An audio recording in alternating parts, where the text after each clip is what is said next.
Aries rising. How you doing, Aries? This is your reading for the Aquarius new moon that happened on the 29th of January 2025.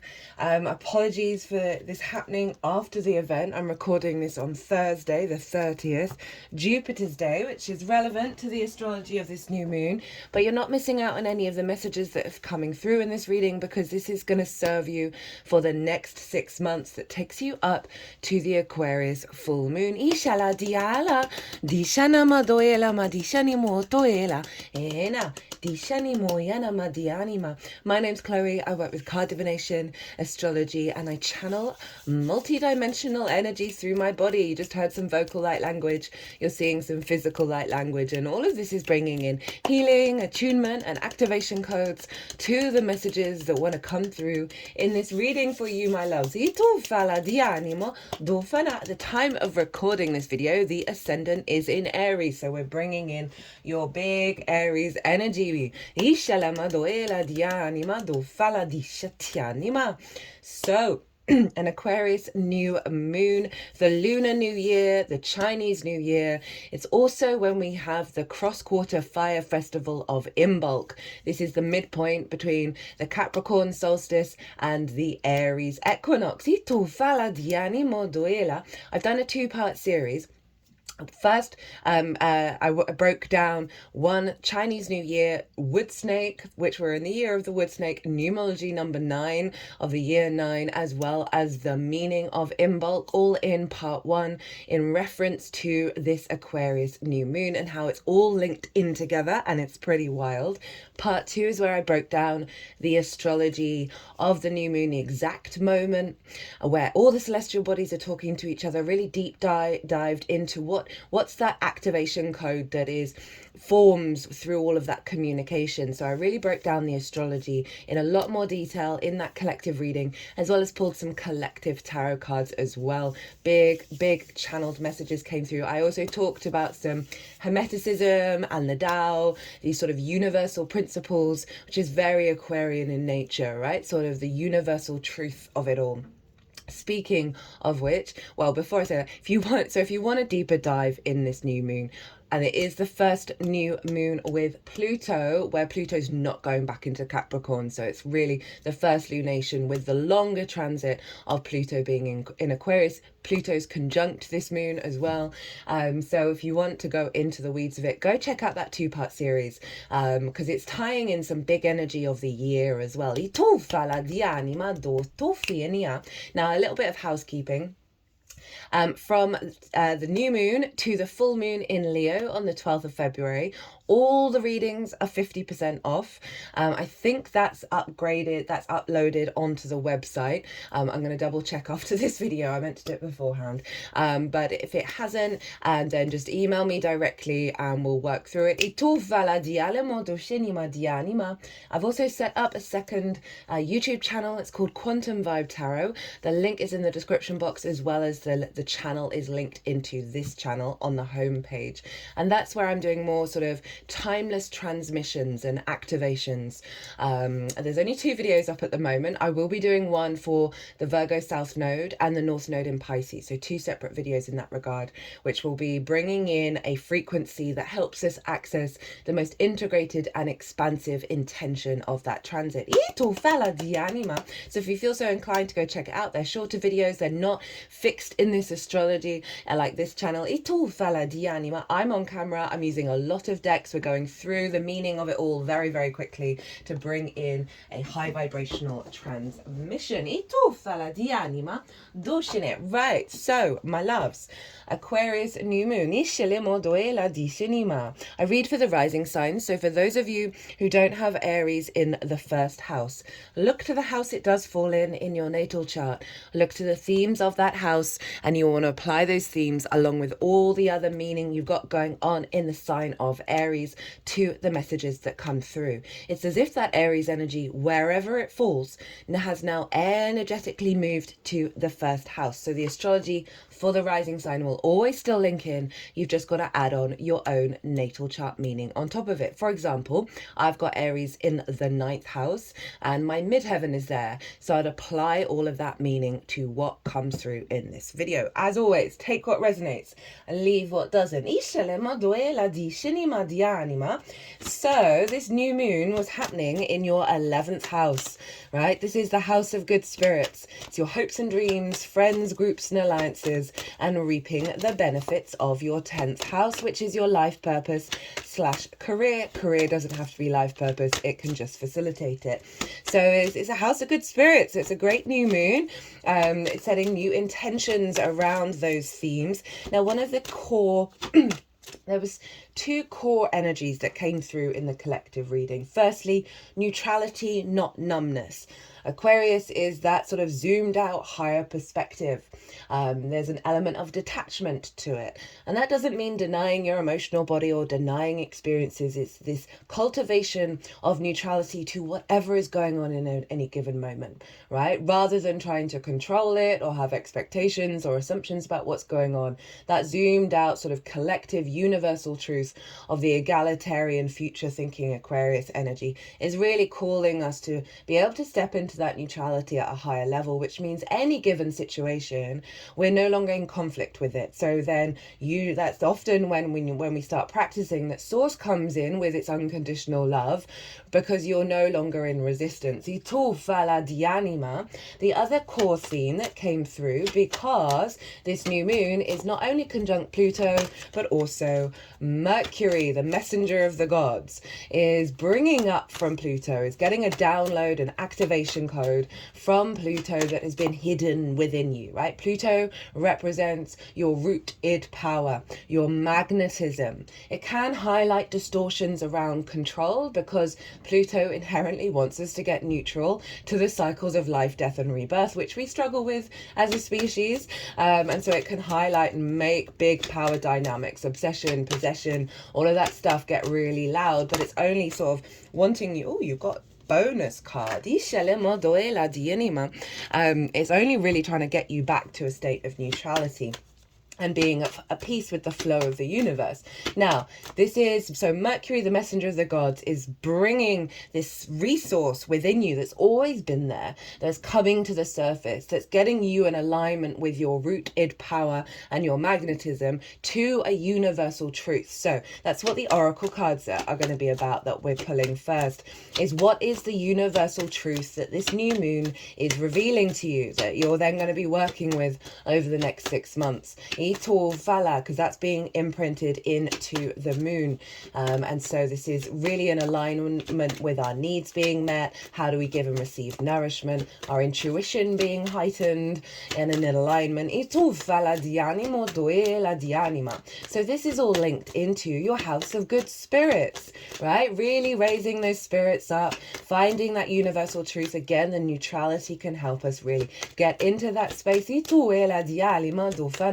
I find the 11th house can have blocks that limit how it expands, right? How you hope and dream, how hopes and dreams are manifested, how you interact with groups. Because it is also about groupthink, the 11th house, so sort of conditioning of the group that may see you not be truly yourself, or not drawing towards you groups and alliances that are in alignment with that universal truth, because we're not able to receive. And this can really come from a deep wound within us on a soul level, as well as from personal experiences in this incarnation, that we're simply, there's a lack of value, right, of self, that true unconditional value that we're all working towards, right, that then can sort of block us being able to receive, because there's a fundamental part of us that doesn't think that we're worthy of it. And this is because the 11th house squares the second. Which is all about your value. So this universal truth is helping you activate a capacity to give and receive in a really healthy way. And that ties in also with receiving the benefits from your 10th house, right? Maybe you've been doing a lot of work in regards to your life path, your career. Did we get a flipper? No. And you're like, oh, well, why is this not manifesting? Why am I not seeing the benefits, seeing the rewards from that? And that, as I said, that can often be around not being able to receive at the highest level. So this new moon, you can set new intentions around being open to receive, be received by groups, to receive the frequency that really matches the truth of your soul's hopes and dreams. And that's you, by the way, just without the conditioning, without the groupthink that may have limited you in your capacity to think, oh, I really want to dream big. Maybe you were told when you were little that you couldn't be an astronaut, right? That kind of thing that then blocks up our that sense of being, that reciprocity with source, of being able to, you know, follow our dreams, follow our hopes.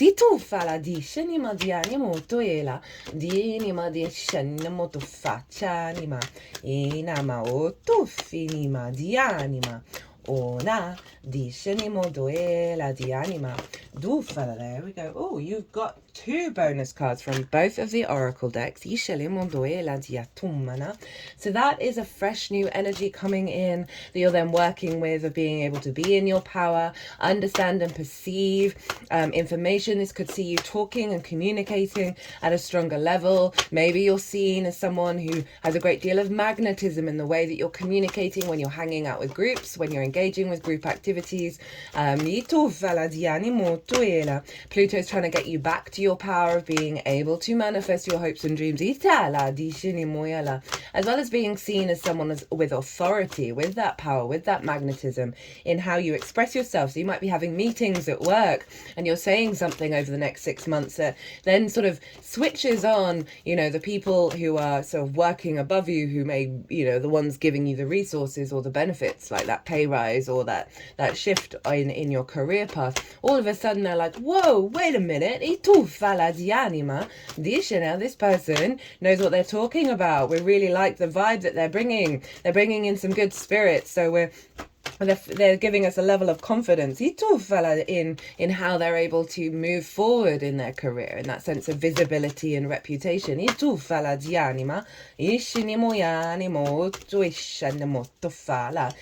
the only major aspect that is happening with this moon is the trine with Jupiter over in Gemini. And as I said at the beginning of this recording, we are recording on Jupiter's day. So we're getting some big Jupiterian energy come through. And Jupiter for you was in your 3rd house. And this is the house of the goddess. How you find meaning in your day-to-day. How you apply your big picture philosophies from the 9th into the day-to-day, into doing the washing up. The more that we do this, the more that we find a stronger resonance, find meaning in the little things, the more that filters through into the bigger picture. It's the gateway. It's the things you do on a day-to-day basis. It's your local community, like going to the shop, that kind of thing. Hanging out in groups in your local community. You may have found that you were doing that around the new moon. Or activating, you know, maybe there was a group that you really wanted to go and check out, but you haven't, and you went and did it around the time of this new moon. It's about learning new things because it's linked into schools. It is about short distance trips and siblings, as well as the lens in which you communicate through. Now, Jupiter was retrograde at the time of this moon. It's going to go direct on the 4th, but we do have that Jupiter retrograde locked into this moon for the next 6 months. And Jupiter retrograde allows you to question things. It's also bringing the resources, the abundance, that sense of faith, that knowing, that higher picture energy internally, right? So it's more of a recalibration internally around how you communicate, around how you find meaning. And this is, I can definitely see, whoa, okay, well, you got another bonus card. Check you out. Itoela dialima, dushelama dianimo, dohitianimo, tufala. What was I saying? Sorry, my brain just froze for a second. the recalibration internally around questioning and working through the way that you communicate, working through the way that you find meaning, as well as feeling a greater sense of trust and abundance in the way that you understand things, in the way that you're processing. And all of this energy, right, is fueling into the 11th. So with it being a new moon, we're activating this and then we're putting the work in. So this is very much about you getting inspiration, you getting downloads around your hopes and dreams, around groupthink that may have blocked you, right? And then Jupiter's helping you recalibrate the way that you communicate away from that distortion. Say, for example, you were bullied at school, or siblings, you had issues with siblings. Those can be kind of wounds that are stuck in our unconscious that stop us from really being in the good spirits of, say, your eldest sibling said, oh, you're never going to have a true group of friends, right? Kids can be mean. And that's kind of like low level in the unconscious, right? Say at school, you're always a bit ostracized. I know I moved schools so many times, and I was very kind of I'm a Virgo sun. I can be very introverted as well as all my Leo energy that's very extroverted, but I was very introverted and I was moving so much, and so every time I'd get adjusted to a certain group dynamic, right, I'd be launched into a new school, and I was the kid that walked along the edge of the playground, right? That was me. And I was a little bit away with the fairies, and that meant that I often struggled fitting in with certain groups. And I happen to have Chiron in the 11th house, so there's a strong wound there, but it had a knock-on effect with how I interacted as I grew up, right? It's only in the last sort of decade that I've really been able to sort of step into my own power when it comes to being in a group dynamic.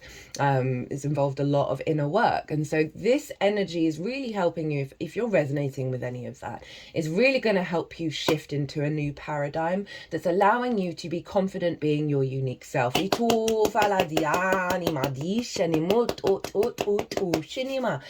anima. So that Jupiter energy, it's trining the moon. A trine is an aspect of Jupiter. It brings things together in order to elevate, right? They're both air signs, so it's a free flowing, they're not having to question each other so much. There's free flowing energy here, very quick. If you get an idea about hope and dream, Jupiter's really going to help you figure out how to bring that into being in the day-to-day, right? So it's doing the little things in the day-to-day that are to do with manifesting these bigger ideas. As I said, Jupiter's going to go direct on the 4th, so we are going to see momentum moving forwards, but there is still that resonance of the Jupiter retrograde. It's allowing you to then question things, allowing you to then really bring depth and nuance to the next stage of each hope and dream or interaction with groups. There's just a deeper meaning that's going to be really the baseline as you take action and see more things become manifest. It's going to be able for you to pivot when it's important. But back to the trine, so it brings things together to elevate, to bring wisdom, to bring a deeper sense of knowing, and with that knowing comes confidence, and that's where the abundance, the ease of spirit, the generosity of spirit, the opportunities can come in regards to perhaps people that you meet in your day-to-day that are going to be either giving you downloads to help activate that 11th house, or ideas, and then working together, or it may not even be working together, but simply like activations happening in the day-to-day that are going to help bring inspiration, wisdom, facilitation of the themes of the 11th. Now, the only other bit of astrology I'm going to talk about, and there is other astrology, that's all in part 2 of the collective reading, is that Saturn traditionally rules Aquarius, and so we want to look to where Saturn is, because Saturn is influencing Aquarius at all times, and it's in the sign of Pisces, and that's in your 12th house, your hidden house, your house of mysteries, right? The unconscious spaces, right? The unseen realms. And in those unconscious spaces can be trauma responses, limiting beliefs, distorted love languages. We get anxiety, depression, loss, grief, isolation in the 12th.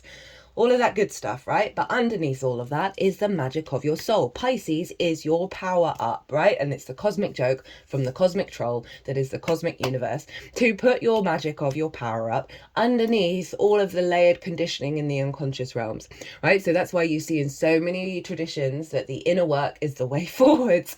And so Saturn's really giving structure and a sense of dedication to you working through all of that. Saturn, the 12th house is Saturn's favorite house to be in. Regulars, you know, I've been talking about this with you for a while, that is also giving structure to the magic of your soul. And so again, those sort of unconscious responses that's blocked the good spirits, that's blocked the infusement from the groupthink that's impringed in your unconscious spaces. This is really helping you get to grips with all of that and let go of this paradigm. And then bring that magic and that sort of that dreamlike, non-linear, fluky, synchronistic, miracle energy of Pisces into the way that you hope and dream. So that's really beautiful. And this is tied into the Pisces Virgo nodal axis series that I've just done, because this is the first new moon after the nodes change signs. The nodes are where eclipses are. Obviously, eclipses involve the sun and the moon, and so the first full moon and then the new moon after the nodes change signs often have a very strong resonance. And the download that we're getting, the activation that we're getting with this new moon is helping us work with the power of the North Node in Pisces and the South Node in Virgo. If you haven't checked out that transit series, there's a lot of content. I do totally appreciate that. But this is a 1.5 year long transit, and the work that we do this year, it's like springboarding us, right? It's really powerful energy this year, and it's not about not having fun, but it's just that acknowledgement of, if I do this sort of deep soul work this year, the power up you're going to get at the end, it launching you into the year 1 that we will be in next year, is going to be phenomenal, right? And so this is really allowing us the capacity to do the deep work that's going to, as I say, be a massive power up. So this is interlinked, and this is the first new moon after the nodes change signs. Now, Jupiter traditionally rules Pisces, so all of that Jupiterian energy that I talked about, the way that you're communicating, the wisdom that you're finding in it, is influencing the 12th house. So again, you know, there's a real sense of inner confidence that you're working through in the way that you express yourself and perceive your world and find meaning, that is influencing that 12th house of any blocks there, as well as bringing that magic up that's infusing into your day, into how you hope and dream, or by finding that deeper meaning on the day-to-day that's allowing more space, right, for you to dream bigger. Now, Gemini, ruled by Mercury. Where's Mercury? In Aquarius. So we've got this feedback loop of energy transfer that's influencing this moon between Mercury, Jupiter, and Saturn. Mercury, the information that we collect, how we perceive, how we communicate, the flow state. It's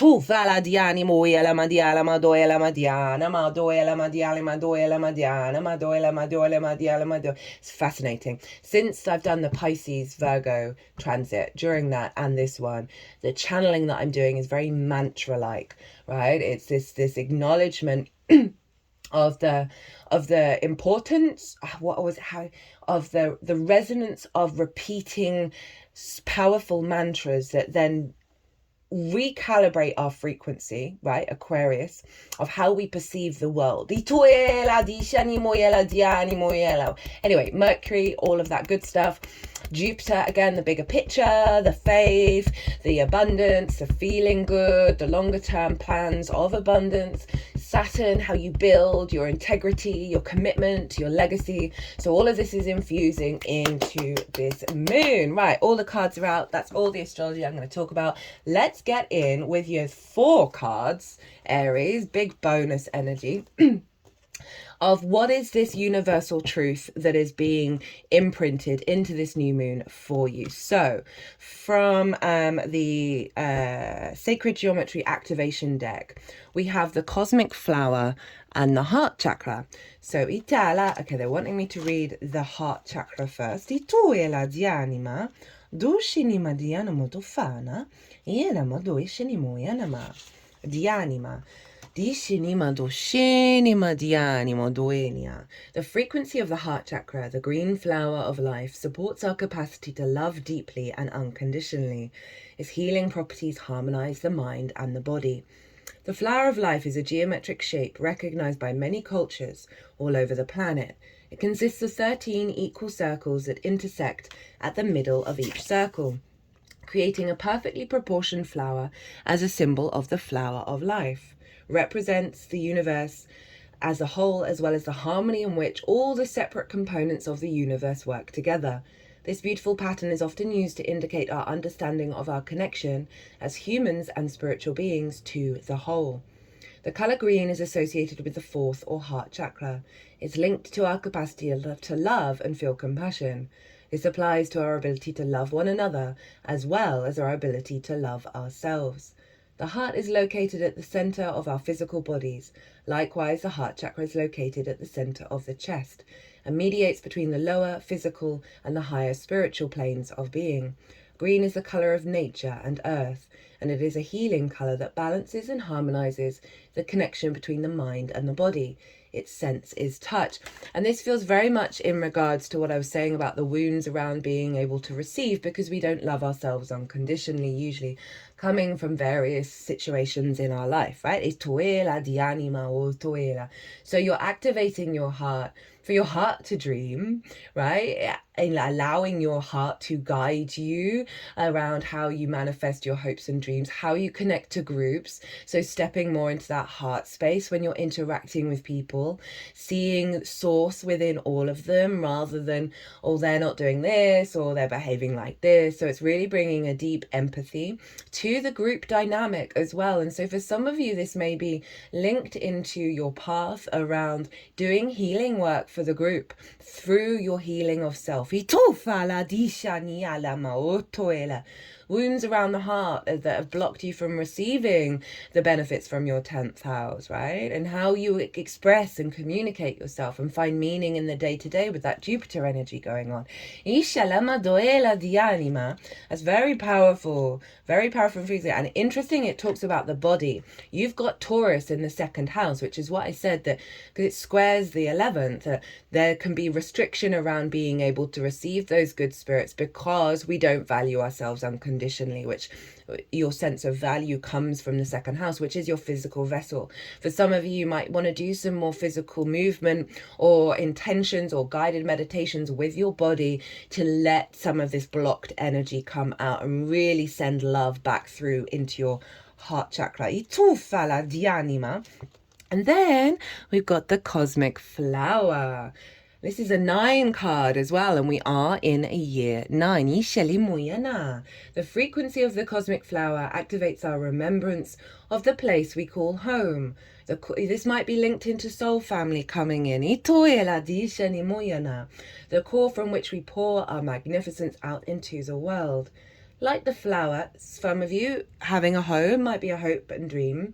Like the flower that draws the hummingbird to drink its nectar, the energy of the cosmic flower invites us to keep returning to our cosmic core, to drink from the nectar of our origin.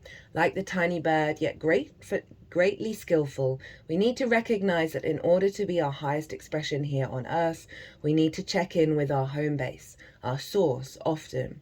It is the place where we connect to our spiritual core. The cosmic flower activation is overflowing with all aspects of the fullest expression of who we really are. An abundance of vibrant colour, form and fragrance, sound and energy that stimulates our senses to a maximum, making us feel alive in every cell of our body. So very much an activation around your good spirits, right? Not the jadedness of the hopes and dreams didn't manifest. I haven't connected to groups. I haven't received the benefits from my 10th house. This all feels like a real big activation of love that's allowing you to get out of the old expectations of how things manifest and being able to be a little bit, innocent in the way that you're dreaming without expectations or assumptions of how things going to unfold. Just this vibrancy of feeling your good spirits that's going to intuitively guide you to what steps you need to take. It is an invitation to enjoy the sweetness of life, to lift up negativity and express love as abundantly as we dare. Flowers have been given as an expression of love, affection, sympathy, and intention for thousands of years. Their beauty reminds us of how wonderful life can be when expressed fully. The great center of the flower represents the heart as the center of our being and the core of our experience here on earth. The bright oranges and reds are representing our passion, our creativity, and our strength. The number 6 is associated with love, yishini, and relationship, harmony, and experience so worthwhile. I wonder where they get the number 6 from, because this is a number 9 card. Well, it's 18, but the dark background refers to the deep, dark universe, the six, there's six little orbs there, aren't there? Itoela diali mo toela. The dark background refers to the deep, dark universe where we connect to our place of origin, the place we call home. Ishalemo doela dianima, o toela, dishinima, o tofiana. Ooh, okay, so also got two cards from the Keepers of the Light Oracle by Carl Gray. We have the Shekinah, the sacred self. Unleash your spirit. For the house of good spirits. Express your gifts. Dance to the sacred rhythm of life. The Shekinah is the twin flame of the Holy Spirit. It is the female aspect of the God particle or creation energy. She is more of an essence than a being, but has the ability to show herself in ways that we will understand. She is acknowledged in the sacred teachings of Judaism and also called the Sophia of Christ in the Gnostic Gospels. She is a powerful female voice of spirit who is here to bring about equality and to help the world move on from male-only image of God. She reminds us that God is all-loving and all-accepting. Whenever she appears in a reading, she points out the change makers, the love creators, and the gift sharers of the world, who are here to unite all hearts around the world. I feel like that's tying back to the Jupiter energy of how you communicate, how your frequency expresses itself in a group that's going to be activating as a vessel. That through this big shift around your heart, when you're in groups, when you're out and about, this frequency is going to be available to the collective. And so how you do the inner work for yourself is always going to have a bigger effect for the collective consciousness. Don't feel the need to hold back or dampen your spirit. This is a time to celebrate. There is a feeling of dance and joy around you at this time as you fully recognize your splendor.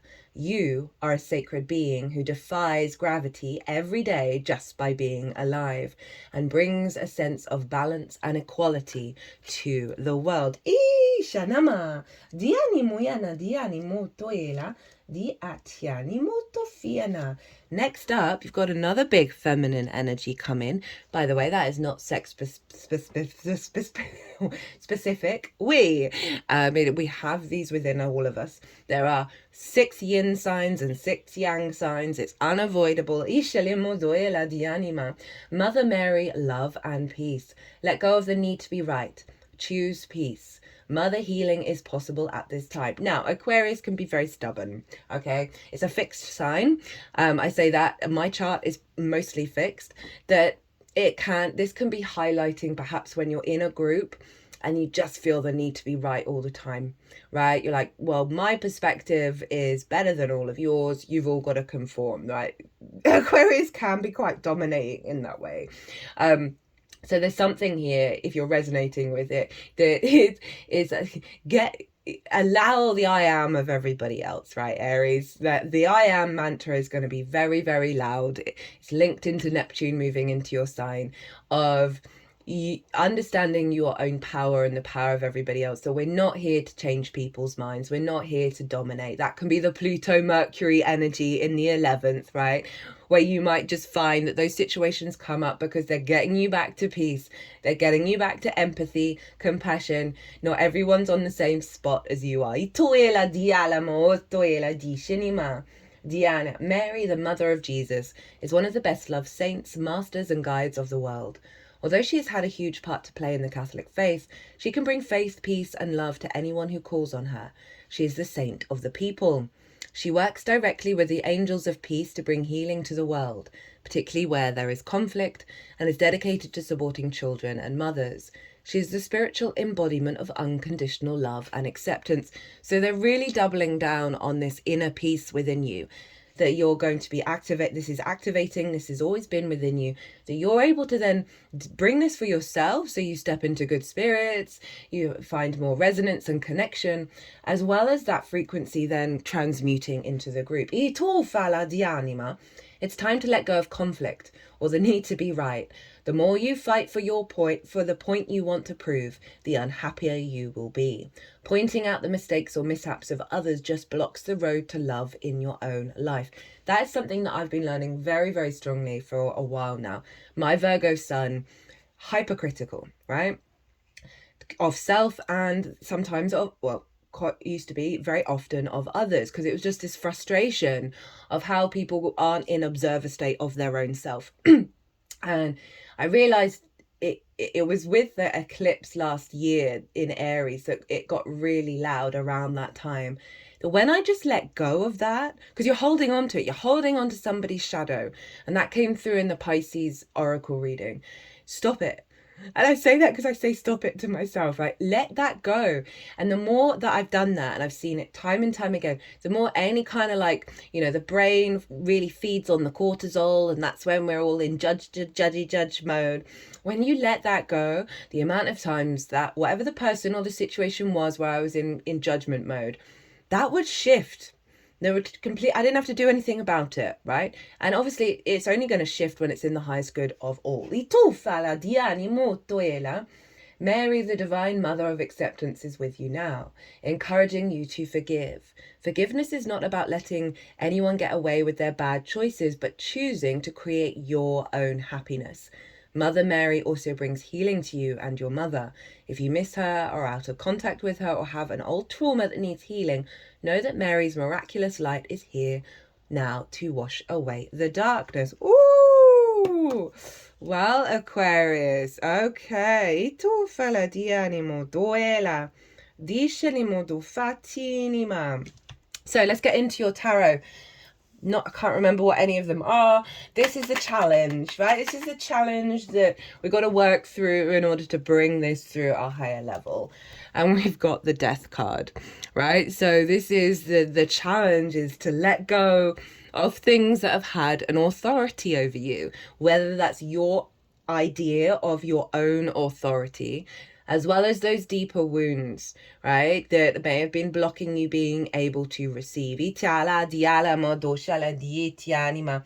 the sun as clarifier of how to work with this energy, and that's that light, that's that freedom, that find your own joy, find your own happiness. Don't externalize it to a group, don't externalize it to your career, right? This is about finding that freedom, bringing the light, right, rather than and shy. And this is also inner child work as well, so really accessing a higher frequency, and this acknowledgement around the process of letting go of this sort of the darker wounds within us.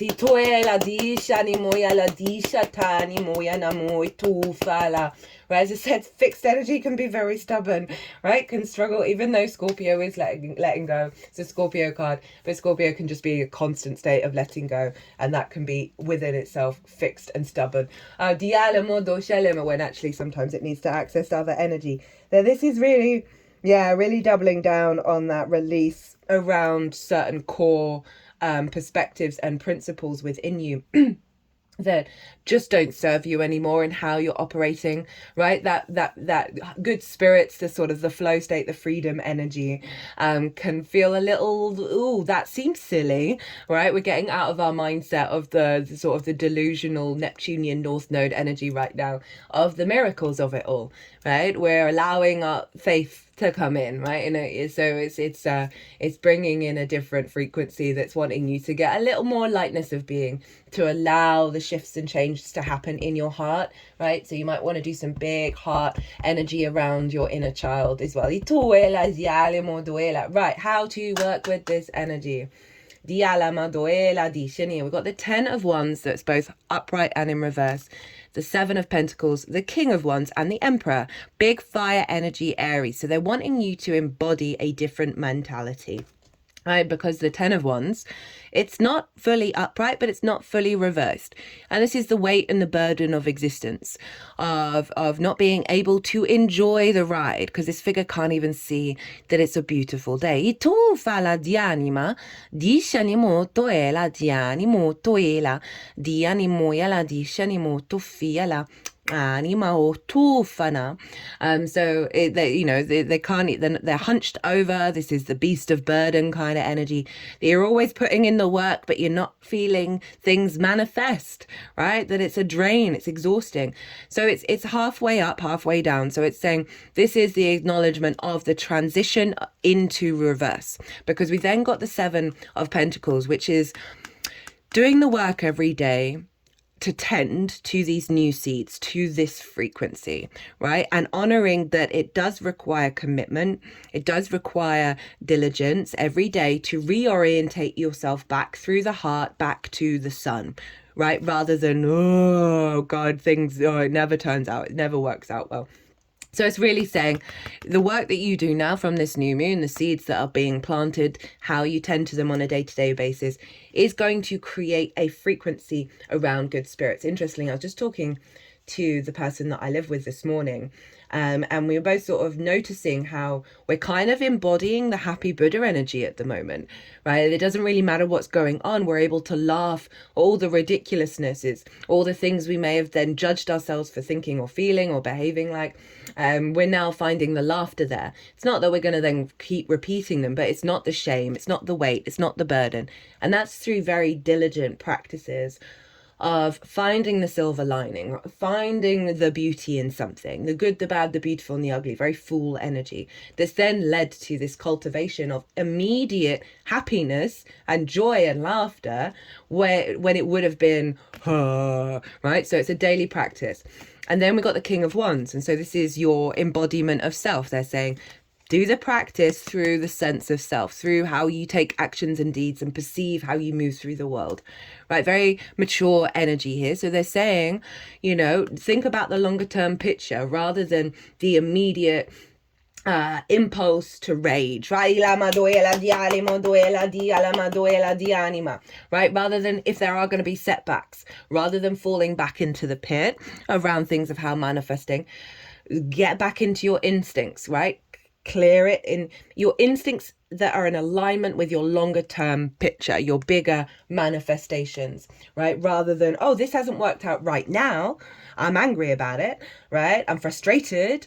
Rather than that, don't deny the emotion, let it move through you, but realize, no, there's other stuff going on. Things are going to happen, things are going to work, but it might not look how you want it to look in the immediacy. And they're wanting you to get back into that state of maturity of like, okay, is this going to stop me from really being the heart-orientated, loving human that I am, right? Is this going to stop me showing up as a true self? And speaking of true self, we then have the Emperor, right?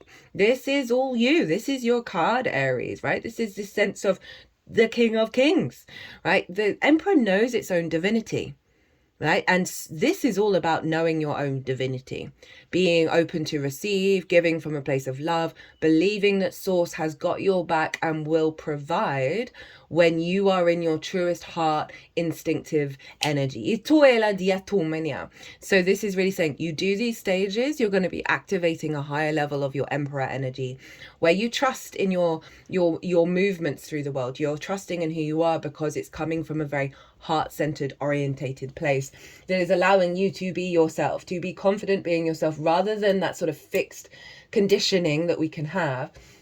That's being broken down and operating from a place of the joy of life rather than, oh, this didn't work out, oh, I've got to go and do this, or whatever that mentality is. Right at the bottom of the deck, this is the root energy of this transmission. We've got Pluto. Hi, Pluto. So this is the Judgment card. This is letting you know you're on a big ascension. This is a big ascension shift.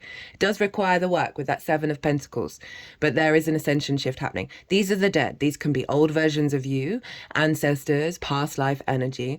They're being raised up. So whatever grievance that's still stuck in that old dynamic, in that old part of the hologram, right? This angelic frequency is untangling that stuck energy and allowing flow, right? These are ascending. There's mountains in the background representing the higher perspective. That you're coming into this you're going through an ascension process that's bringing this joy, this love, this lightness of being, this good spirits, right? And there's going to be an unraveling of some stuck energy within you that's then allowing you to be in that good judgment, which is the judgment of being in alignment with Source. Now, even though you got bonus cards, right, I'm going to cut the oracle decks and put the cards back, and we're going to see which cards they link into. So with Mother Mary, Love and Peace, we have Mahavata Babaji, soul expansion. So doubling down on that. Your consciousness is expanding. You understand the connections between all things. That is completely in alignment with this. We then have Mary Magdalene. Goodness me, you got all the Marys. Teacher awakens. You have something important to share. Follow the inner call. Don't let anything stop you. And that's Sacred Self card, with the Sacred Self card. Of going back, the work you do now is going to have a powerful resonance with the collective, right? But it's not about you doing it for the collective. You're doing it for the love, the true unconditional love of self. Right, with the cosmic flower, we have soul time. The frequency of soul time asks us to allow the possibility of a new reality to emerge. One that embraces the concept that while the corporeal body is mortal, the soul is timeless, limitless, and infinite, right? So rather than the material 10 of wands of there is not enough resources, there's not enough abundance, it's finite, it's materialistic, it's not going to happen because of this, and this. That card's saying, no, you are infinite. This is a real, whoa, this is pretty damn powerful, this reading. Okay, with the heart chakra, oh, I love it. We got the third eye chakra activation. So this supports our intuition and our inner knowing, our imagination and our psychic powers.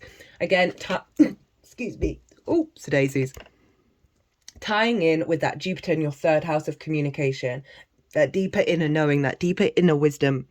Sorry, I just had to pause and let that cough from the throat chakra come out. Yeah, again, with that Jupiter, the spirits, the bigger sort of your soul team, your soul family, having a deeper connection with them. And it's a knowing within you with Jupiter being in the third. There's a tuning your intuition of how you move through the world on the day-to-day that's bringing all of this in. Oh, Aries, get in. Right, I'm going to leave it there. I hope you enjoyed this reading as much as I did. This was wild. If you did, hit that like button, leave a comment. I love to hear from you. It brings my spirits up, so you can activate your good spirits by doing that. You obviously do what you want. Aries, be good to yourselves, be good to those around you. Safe travels and be well until we meet again.